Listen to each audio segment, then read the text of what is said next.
তো আমরা এখন শিখবো হচ্ছে সম্পাদ্য ৫। সম্পাদ্য ৫-এ দেওয়া আছে চতুর্ভুজের দুইটি সন্নিহিত বাহুর দৈর্ঘ্য এবং তিনটি কোণ। আচ্ছা, সন্নিহিত বাহু মানে হচ্ছে একই বিন্দুতে পরস্পর যদি দুইটা বাহু থাকে তাহলে একটা অপরটার হবে সন্নিহিত। এটা কিন্তু আমাকে জানতে হবে আগে। সন্নিহিত মানে হচ্ছে দুইটা বাহুর মিলিত বিন্দু থাকবে একটা। আচ্ছা, তো আমি প্রথমে এখানে শুরু করি। তো সন্নিহিত যেহেতু বাহু দুইটা দেওয়া আছে, তাহলে দুইটা বাহু আমি আগে নিয়ে নিচ্ছি। একটা বাহু আর একটা বাহু হচ্ছে এটা, এবং কোণ দেওয়া আছে এখন তিনটি, মানে কোণের ছড়াছড়ি। তা আমি উপরেই দুইটা নিব আর নিচে আর একটা নিব, মোট তিনটা। কোণগুলো ইচ্ছা এক এক, কোণটা তুমি এক এক মাপে নিতে পারো, যার যেমন ইচ্ছা সেই সেই সেই মাপে কোণগুলো নিবা। এখানে কোনো বাধ্যবাধকতা নেই। আচ্ছা, আমি একটু বড় সড়ো কোণ নিয়েছি, যেহেতু পরিমাপ দেওয়া নেই অতএব আমার কোনো টেনশন নাই, আমি ইচ্ছা মতো মাপ নিতে পারবো।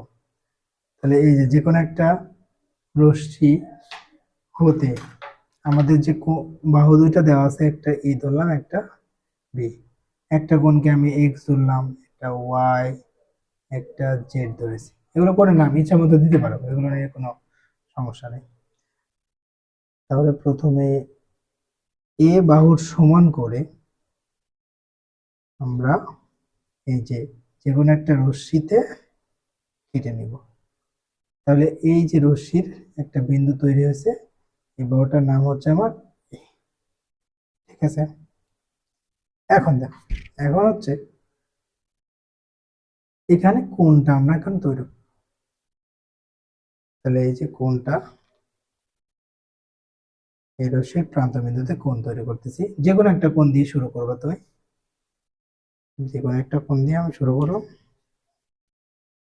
এই যে কোণগুলো নিচ্ছি, তাহলে এক্স কোণটা দেখো আমরা আঁকাই পাচ্ছি, এই কোণটার নাম হচ্ছে এক্স।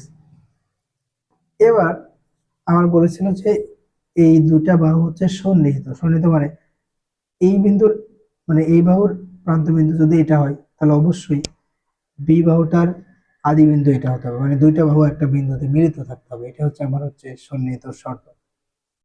তাহলে বি যে বাহুটা আছে, আমি ইচ্ছা মতো বাহুটা নিই, একটু ছোট নিলাম, তুমি এখান থেকে জেনে দিবে এটা হচ্ছে আমার বি বাহু।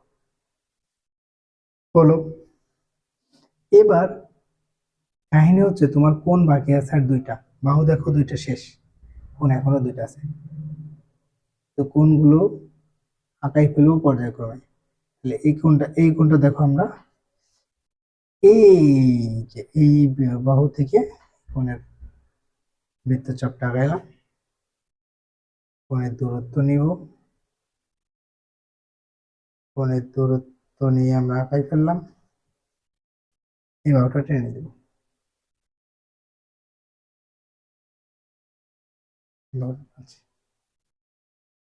এখন দেখো কোণ আর বাকি আছে কয়টা? একটা কোণ আমার বাকি আছে। কোণ বাকি আছে আর কয়টা? একটা। এটা হচ্ছে ওয়াই কোণ, বাকি হচ্ছে জেড কোণ।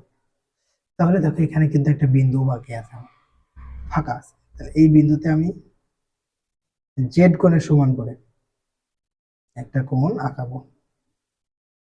জেড কোণের সমান করে অবশ্যই বি বাহুর সাথে, মানে এই বি বাহুকে কেন্দ্র করে আঁকাবো।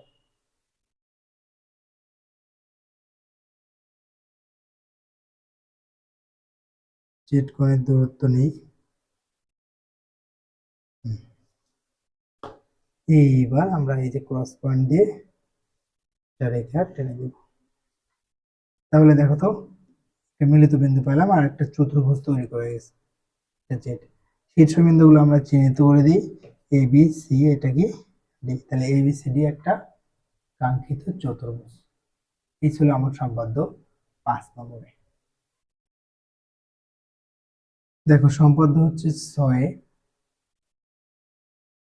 আমার হচ্ছে একটা সামান্তরিকের সন্নিহিত দুটো বাহুর দৈর্ঘ্য দেওয়া আছে এবং এদের মধ্যবর্তী কোণ দেওয়া আছে।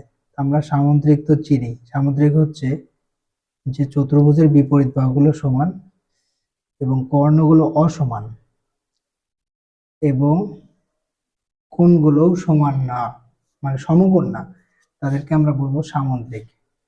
আচ্ছা, এই সন্নিহিত দুটো বাহু নিয়েছি এবং এদের মধ্যবর্তী কোণও আমরা এখানে নিয়ে নিব। যে কোনো একটা মাপই তুমি নিতে পারো। তো আমি এই যে একটা চোখের আন্দাজে সামুদ্রিক থাকে একটু হেলায় সুন্দর করে একটা কোণ নিয়েছি। এখন যে কোনো একটা রশ্মি নিবা, যে কোনো একটা রশ্মি থেকে আমরা সন্নিহিত বাহু একটা এ দিলাম, দিব হচ্ছে বি।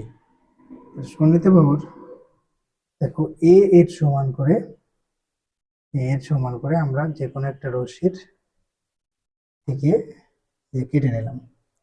তাহলে এটা ছিল আমার একটা রশ্মি। এখন এই যে বাহু, এ বাহুর আদি বিন্দুতে আমরা কোনটা আঁকাই ফেলবো। কোন অ্যাজ ইউজুয়াল তোমরা যেভাবে আঁকাচ্ছ সেভাবে আঁকাবা। যে প্রথমে বৃত্তচাপ নিতে হবে, বৃত্তচাপের কোনো নির্দিষ্ট মাপ নেই, তোমার যা মন চায় যেখান থেকে মন চায় নিতে পারো। তারপরে এই যে এদের মধ্যবর্তী দূরত্ব নিতে হবে, তাই না, দুই বাহুর। হ্যাঁ, আচ্ছা, এই দুই বাহুর মধ্যবর্তী দূরত্ব আমি এখানে নিয়ে নিলাম। তাহলে এই যে মিলিত বিন্দু দিয়ে আমরা একটা রশ্মি টেনে দেব। এই রশ্মির আমাদের সামুদ্রিকের দেখো আর একটা বাহু দেওয়া আছে, তাহলে এই বাহুর সমান করে এই রশ্মিতে এই যে কাটলাম। আমরা জানি সামুদ্রিকে এই বাহুটা এখানেও থাকে, তার বিপরীত সাইড এখানেও থাকে। সেই সাথে ওই মাপ যেহেতু নেওয়া আছে, আমরা প্রথম এই বৃত্তচাপটা এখানে লাগাই দিব। এবার দেখো আমরা তো জানি এই বাহুটা যতটুকু হয়েছে আমার সিমিলার পরিমাণ উপরের দিকেও থাকবে। তাহলে জাস্ট এখান থেকে এইটা অ্যাড করব আর এখান থেকে এটা অ্যাড করব। দেখো আমরা সামুদ্রিক পেয়ে গেছি, সুন্দর একটা চিত্র হয়েছে। শীর্ষবিন্দুগুলো আইডেন্টিফাই করো। এটা হচ্ছে বি ছিল, এ বি সি ডি সামুদ্রিক। এটা যদি এ বাহু হয় অবশ্যই এটাও কি হবে এ। এটা যদি আমার বি বাহু হয় তাহলে এটাও কি হবে। এই ছিল হচ্ছে উপপাদ্য, সম্পাদ্য হচ্ছে 6 নম্বর। এখন আমরা শিখব হচ্ছে সম্পাদ্য 7। সম্পাদ্য 7 হচ্ছে বর্গের একটা বাহুর দৈর্ঘ্য দেওয়া আছে, বর্গটা আঁকতে হবে। দেখো এইটা তুমি ক্লাস 6 থেকে শুরু করে প্রত্যেকটা ক্লাসেই শিখতেছো এবং বর্গ এখনো আমার ক্লাস 5এও শিখছি, তারপর আরেকবার দেখে নেই। তো বর্গ জানি আমরা, বর্গের সংজ্ঞাটা কি, যে চতুর্ভুজের 4টা বাহু সমান থাকবে এবং প্রত্যেকটা কোণ সমকোণ হবে এবং এদের কর্ণদ্বয় পরস্পরের সমান হবে, এটা হচ্ছে বর্গ। তো এদের প্রত্যেকটা কোণ সমকোণ মানে কি, প্রত্যেকটা কোণের মান হচ্ছে 90 ডিগ্রি হইতে হবে, মানে লম্ব হইতে হবে, পরস্পরের সাথে লম্ব হইতে হবে বাহু। তাহলে একটা বাহুর দৈর্ঘ্য আমি নিয়ে নিচ্ছি, র্যান্ডমলি নিবা, এটার কোনো নির্দিষ্ট মাপ যেহেতু দেওয়া নেই। পরীক্ষায় যদি থাকে যে একটা বর্গের পরিসীমা দেওয়া আছে 12 সেন্টিমিটার বা 16 সেন্টিমিটার, তখন তুমি ওইভাবে মেপে নিবে। পরিসীমা বলতে সবগুলো বাহুর যোগফল। একটা বাহু এক পরিসীমা যদি 16 দেওয়া থাকে, একটা বাহু 4 সেন্টিমিটার হবে, এগুলো তোমরা জানো। দেখো প্রথমে আমি একটা বাহু নিচ্ছি, একটু বড় সড়ো করে আগাচ্ছি। তাহলে এই একটা বাহু নিলাম বর্গের, যেহেতু 4টা বাহু সমান হয়, তাহলে যে কোনো একটা বাহুর মাপ নিলে 4টা বাহুর মাপে আমরা কাজটা করতে পারবো। এবং যে কোনো একটা তুমি জানো রশ্মি নিতে হবে, সেই রশ্মিতে আমরা বাহু এ এর সমান করে প্রথমে আমরা কি করব, কাটবো। তাহলে বাহু এ, বাহু এ এর সমান করে আমরা কেটে নিলাম। যে কোনো একটা রশ্মি নিলাম, নাম দিয়েই করলাম, বিই রশ্মি থেকে বিসি অংশ আমরা কেটে ফেললাম। এখন দেখো এই যে বি বিন্দুতে লম্ব আঁকাইতে হবে, তো লম্ব আঁকানোর প্রসেসটা একটু দেখে নিবা তোমরা। ঠিক আছে, লম্ব আঁকানোর প্রসেস হচ্ছে তুমি যে কোনো একটা ব্যাসার্ধ দিবা, ওই ব্যাসার্ধ অনুসারে একটা বৃত্তচাপ আঁকাবা। বৃত্তচাপ অবশ্যই এক সাইডে তোমার টাচ করতে হবে, মানে বাহুকে, ভূমিকে টাচ করতে হবে। ওই সিমিলার, দেখো মাপ কিন্তু আমি চেঞ্জ করি নাই, ওই একই মাপটা নিয়ে, মানে এই সিমিলার মাপটা নিয়ে তুমি এখন এখানে বৃত্তচাপ আঁকাবো, ওই মাপটা নিয়ে এখানে বৃত্তচাপ আঁকাবো, উপরের দিকে আঁকাবো। বুঝছো কিনা দেখো। আবার কি করবে, এখান থেকে এটা হচ্ছে তোমরা বারবার ভিডিওটা পজ করে দেখবা, তোমাদের জন্য সুবিধা হবে। এখন এই যে লম্ব আঁকানো হয়ে গেছে না? এটা একটা কি আমার লম্ব।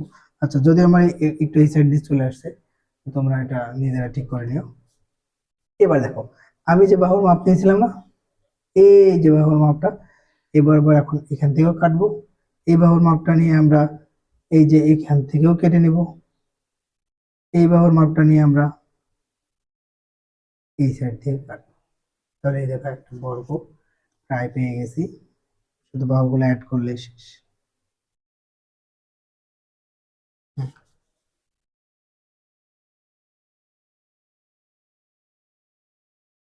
তাহলে এই যে একটা সুন্দর বর্গ পাইছি। আমার কাজ হচ্ছে শুধু এই যে লম্ব তৈরি করা। এই লম্ব যদি যে তৈরি করতে পারবে ভালোভাবে, সে এমনিতেই এই চিত্রটা পারবে। তাহলে শীর্ষবিন্দু হচ্ছে এ বি, আর বি তো দেওয়াই আছে, সিও দেওয়া আছে, এটা কি ডি। তাহলে এবিসিডি আমার কাঙ্ক্ষিত চতুর্ভুজ। দেখো 8.2 এর প্রত্যেকটা সম্পাদ্য, মানে 7টা সম্পাদ্য ছিল, আমরা 7টাই করে ফেলছি। তোমরা বাসায় একটু মনোযোগ সহকারে এই চিত্রগুলো বারবার আঁকাবা। মেইন কথা, তোমার প্রশ্নের মেইন জিনিসটা মাথায় রাখা লাগবে, যে কি বলতেছে আর আমি কি আঁকাবো। যেটা বলবে সেই ডাটাগুলো প্রথমে খাতাতে অঙ্কন করতে হবে, সেই ডাটা থেকে আস্তে আস্তে চিত্রের মধ্যে যাইতে হবে। তো চিত্র যখন তোমার প্রশ্নটাই মনে থাকবে না, তুমি অবশ্যই চিত্রটা মনে রাখতে পারবে না যে কোনটার জন্য কি হবে। আর যারা বোঝে, যারা প্রশ্ন পড়ে বুঝতে পারে যে কি বলতেছে, অ্যাকচুয়ালি প্রশ্নের মধ্যে সব দেওয়াই থাকে, যে বর্গের একটা বাহু দেওয়া আছে, বর্গটা আঁকতে হবে। তুমি যদি বর্গটা নাই চেনো, যে এদের দুইটা বাহুর মধ্যবর্তী কোণ 90 ডিগ্রি হয়, এটা যদি তুমি না জানো, তুমি তো বাবা পারবা না, এটা স্বাভাবিক ব্যাপার। অতএব তোমাকে কোনটা বর্গ, বর্গ কেমন দেখতে হয়, সামুদ্রিক কোনটা, সামুদ্রিক দেখতে কেমন হয়, এই বৈশিষ্ট্যগুলো জানতে হবে। তো আজকে এই পর্যন্তই। আল্লাহ হাফেজ।